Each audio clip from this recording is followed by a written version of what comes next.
സഹയാത്രിയുടെ പുതിയൊരു വീഡിയോയിലേക്ക് നിങ്ങൾക്കേവർക്കും സ്വാഗതം. എറണാകുളം ജില്ലയിൽ മലയാറ്റൂരിനടുത്ത് അഭയാരണ്യം എന്ന ഇക്കോ ടൂറിസം മേഖലയും കപ്രിക്കാട് മിനി സൂ ഉൾപ്പെടുന്ന മേഖലയിലേക്കാണ് ഇന്നത്തെ യാത്ര. എല്ലായിടത്തും ഉള്ളതുപോലെ സന്ദർശകർക്കായുള്ള നിർദ്ദേശങ്ങൾ ഇവിടെയും കാണാം. 2 വീലർ പാർക്കിങ്ങിന് 20 രൂപയും കാർ തുടങ്ങിയ വാഹനങ്ങൾക്ക് 50 രൂപയുമാണ് പാർക്കിംഗ് ഫീസ്. 2011 ഇതിൻ്റെ നിർമ്മാണം ആരംഭിച്ചു. 2015 ഇത് പ്രവർത്തനം ആരംഭിക്കുകയും ചെയ്തു. മുതിർന്ന പൗരന്മാർക്ക് 50 രൂപയും കുട്ടികൾക്ക് 20 രൂപയുമാണ് പ്രവേശന ഫീസ്. പഠന ആവശ്യങ്ങൾക്കായി വരുന്ന വിദ്യാർത്ഥികളുടെ കൂട്ടത്തിന് ആളൊന്നിന് 10 രൂപ നൽകിയാൽ മതിയാവും. വിവിധ ഇനം ക്യാമറകൾക്ക് 250 രൂപ നൽകണം. മറ്റ് ഇടങ്ങളെ അപേക്ഷിച്ച് ഇവിടെ പ്രവേശന ഫീസും പാർക്കിംഗ് ഫീസും അല്പം കൂടുതലാണ്. ടിക്കറ്റ് എടുത്തു കഴിഞ്ഞെങ്കിൽ നമുക്ക് അകത്തേക്ക് പ്രവേശിക്കാം. അകത്തേക്ക് കയറിയാൽ വലത്തേക്കും ഇടത്തേക്കും വഴികളുണ്ട്. നിങ്ങൾക്ക് ആവശ്യമുള്ള വഴി തിരഞ്ഞെടുക്കാം. വലത്തേക്ക് തിരിഞ്ഞ് അല്പം പോയാൽ അവിടെ മാൻ പാർക്ക് കാണാം. ഇവിടെ നിന്നും ശലഭോദ്യാനത്തിൻ്റെ കാഴ്ചകൾ കൂടി കണ്ട് നമുക്ക് മുന്നിലേക്ക് പോകാവുന്നതാണ്. വളരെ അപൂർവങ്ങളായ ചിത്രശലഭങ്ങളുടെയും സസ്യജാലങ്ങളുടെയും ഒരു ശേഖരം തന്നെയുണ്ട് ഇവിടെ. ബുദ്ധമയൂരി, വിലാസിനി തുടങ്ങിയ ചിത്രശലഭങ്ങളെയും ഇവിടെ കാണാം. പ്രകൃതി സ്നേഹികൾക്കും പരിസ്ഥിതി പ്രവർത്തകർക്കും സ്കൂൾ കോളേജ് വിദ്യാർത്ഥികൾക്കും വരാൻ പറ്റിയ ഒരു ഇടമാണിത്. കുട്ടികൾ ഉൾപ്പെടുന്ന ചെറു കുടുംബങ്ങൾക്ക് അധികം സാമ്പത്തിക നഷ്ടം കൂടാതെ ഒരു ദിവസം അടിച്ചു പൊളിക്കാൻ പറ്റിയ ഒരു ഇടമാണിത്. വിവിധ ഇനം ചിത്രശലഭങ്ങൾ, ആന, മാൻ തുടങ്ങിയവയുടെ കൂട്ടങ്ങളെ ഇവിടെ നമുക്ക് കാണാം. വിവിധ ഇനം സസ്യങ്ങളും ഇവിടെ നട്ടുപിടിപ്പിച്ചിട്ടുണ്ട്. ചിത്രശലഭങ്ങളുടെ അപൂർവമായ ശേഖരം തന്നെയുണ്ട് ഇവിടെ. അഭയാരണ്യത്തിൻ്റെ ഭാഗമായ കപ്രിക്കാട് മിനി സൂ ഇവിടെ നിന്നും ആരംഭിക്കുന്നു. നിറയെ മാനുകളെയും മ്ലാവുകളെയും നമുക്ക് ഈ ഭാഗത്ത് കാണുവാൻ സാധിക്കും.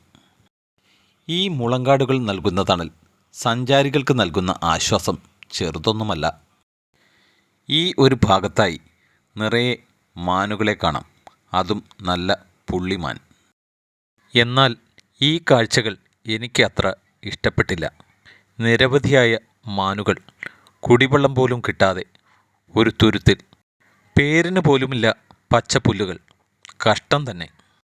മിണ്ടാപ്രാണികളോട് ഇത്രയും ക്രൂരത പാടില്ല.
ഇവിടെ ആനകളുടെ പ്രത്യുൽപാദനം, ജനനം, ജീവിതചര്യകൾ തുടങ്ങിയവ മനസ്സിലാക്കാം. നാട്ടിലെ പ്രശ്നക്കാരായ ആനകളെ പിടിച്ചുകൊണ്ടുവന്ന് നല്ല നടപ്പ് പരിശീലിപ്പിക്കുന്ന പരിപാലന കേന്ദ്രവും ഇവിടെയുണ്ട്.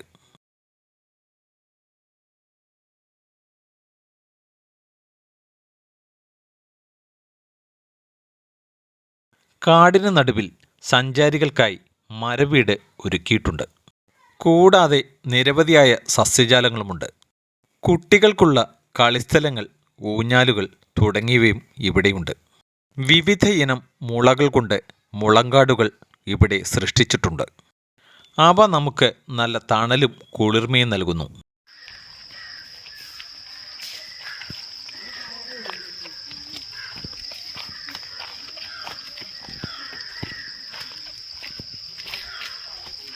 ഇവിടെ ആനകളെ കുളിപ്പിക്കുന്ന കടവുണ്ട്. രാവിലെ 9:30 മുതൽ 10:30 വരെയും വൈകിട്ട് 3:30 മുതൽ 4:30 വരെയുമാണ് അതിൻ്റെ സമയം. വീഡിയോ ഇഷ്ടമായെങ്കിൽ നിങ്ങൾ സപ്പോർട്ട് ചെയ്തേക്കണേ. നന്ദി, നമസ്കാരം.